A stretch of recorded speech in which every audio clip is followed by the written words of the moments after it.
Thank you for the honor to have me here this evening. I didn't bring any notes this evening because I want to speak from the heart, and I should just say it's wonderful to see Mohamed Lashmi speak. He's always so eloquent and an individual that I greatly admire for his leadership in our province and our country. This Conservative leadership has major consequences for the country. The Liberals have been in power for 7 years, and the next election, because of the agreement there is now between the NDP and Liberals, it will be 10 years. Generally, governments have a shelf life. And most pundits suggest that this leadership will elect the next Prime Minister of Canada, who could be in charge of our country for the next 10 years. You know, I very much love my job as Mayor of Brampton. It is a privilege to serve, and I love being home at night with my children. I've got 2 young children. Savannah is 1. My son Theodore is 3. And it weighed on me whether to make this entry into a federal leadership race. And a federal leadership race, you're in a different city every day, and so it means the sacrifice of being away from your kids, which is, for me, a difficult choice. At the end of the day, I thought about the type of country I want my kids to grow up in. And I saw what was happening in the Conservative movement in Canada. I've been involved in the Conservative Party since I've been a teenager, so I know the movement well. And I looked what was happening in this leadership race, and I realized that if I didn't get involved in this leadership race, we would see individuals involved in some of the worst acts of attacking Muslim Canadians and Islamophobia in a position of power where they would be likely to govern our country for the next decade. I don't want my children to grow up in a country that has the type of polarization that we saw in the United States. And for those of us who think what's happened in the United States during the Trump era can't come here, it can. There is a populism. There is a current that pushes down, that tries to build political support by pushing down others, that is possible anywhere, and we can't be naive about that. You know, right now I'm working 7 a.m. to midnight. We were doing functions every hour because I believe that Canada is a country of, that the vast majority of our country believe in decency and respect and love towards one another. I believe in the Canadian dream that regardless of your faith, everyone can succeed in this country. I got involved in the Conservative Party when I was a teenager with my best friend, who was a fellow of Muslim faith from Egypt. And we wanted to get involved because there were general conservative beliefs that we agreed in about supporting small businesses, about financial responsibility. But something's happened in the conservative movement that we need a leader to confront.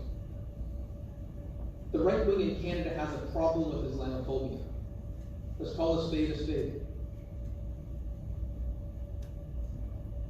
Everything I've done in my political career has been always predicated on the basic premise that it's the responsibility of leadership to confront hate, to fight hate, to push back against intolerance. When I was a federal MP, I was the only Conservative MP that would go to RIS, the Reviving Islamic Spirit convention, to speak. I remember Waleed, my childhood best friend, invited me and said, "It's a great organization, you should go." I said, "Of course."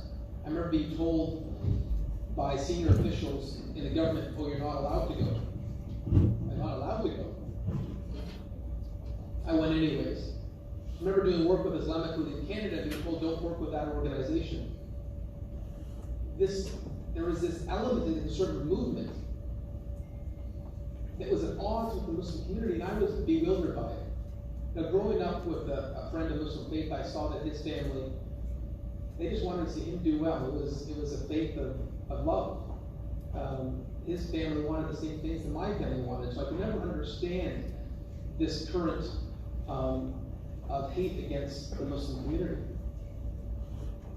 When I won the Ontario Conservative leadership, I remember saying to my best friend, who became the campaign chairman, that we were going to do things differently. I remember him calling me one night after the 2015 federal election. I remember hearing the pain in his voice when he said, "What has happened to the party we joined 20 years ago?" Jenny Byrne, who was the Prime Minister's campaign manager, organized a campaign event based on barbaric tip lines. It was about attacking Muslim Canadians. It was about trying to build political support by who you could put down. Pierre Poilievre, who was a senior member of the party, had a press conference on a niqab ban. I remember saying to Waleed, don't worry, we're going to build something different in Ontario. We're not going to fall those type of attacks. We will never build political support on who we push down. I said there'll be moments that will come and we can define how they're different. In 2017, we had obviously the attack in the St. Croix Masjid. And I was proud to be the only conservative leader in the country that supported the motion condemning Islamophobia.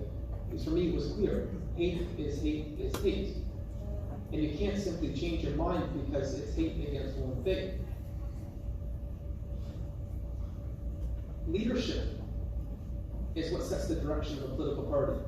Some people have said to me, how will it change the federal party if you're elected? Well, let me give you the example of what I did in Ontario.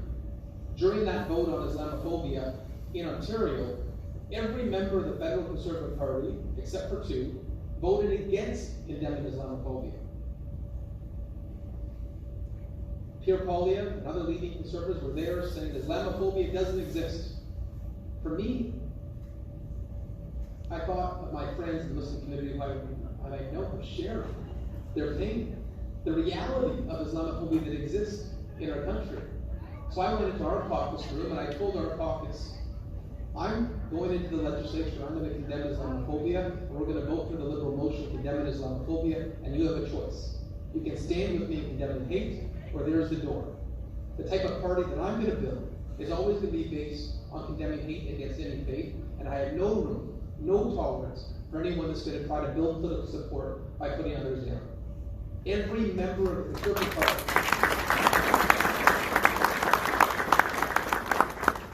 every member of the Conservative Party, when I was leader in Ontario, voted with me. Not a single MPP didn't vote to condemn Islamophobia. That's the difference that leadership makes. And quite often I give speeches and people come up to me afterwards and say, are you sure you're a modern conservative? And I say, absolutely. The finest traditions of the Conservative Party, equal opportunity, or religious freedom. It was John Diefenbaker who built the Bill of Rights. That was his legacy. It was Brian Mooney who challenged apartheid in South Africa. Examples of equal opportunity.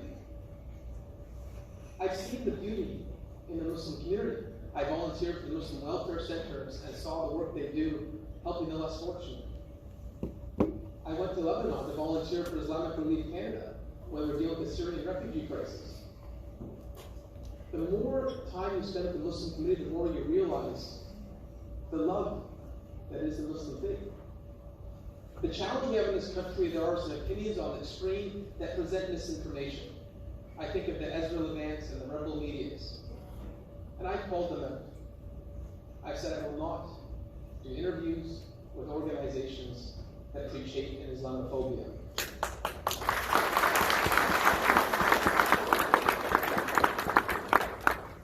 And I've tried to use my time in public service to push back against misinformation and Islamophobia. You may not know this, but every year for almost the last decade, I host my own iftar. And I host my own iftar in Brampton. And it's this Thursday, by the way, for free, everyone's welcome. I host my own iftar, and one of the reasons we have it in the downtown, outside for everyone to see, is I want everyone in the city to have the same understanding that I have. To go against misinformation through education and information. There will be some politicians who try to give energy to misinformation. What I've tried to do is to tear down misinformation. That's how you unite a community, that's how you unite a country. You don't play to hate, you fight hate. It's what I've been trying to do with Bill 21. You know, I really believe that part of the Canadian dream is that people have come from all over because any dream you have, you can chase in Canada based on talent and work ethic. And then I see this bill in Quebec that says if you wear a hijab, a turban, a kippah, a cross, you can't have a government job. How is it right that you can't be a firefighter, a police officer, a teacher, a doctor, a judge based on your faith? And I looked at what was happening in Ottawa, and I said to myself, how cowardly that you stood in silence. And the response from the political leadership has been, oh, it's popular in Quebec. It's popular? The last federal election leadership debate was embarrassing for our country. Everyone ran away from challenging discrimination for political convenience.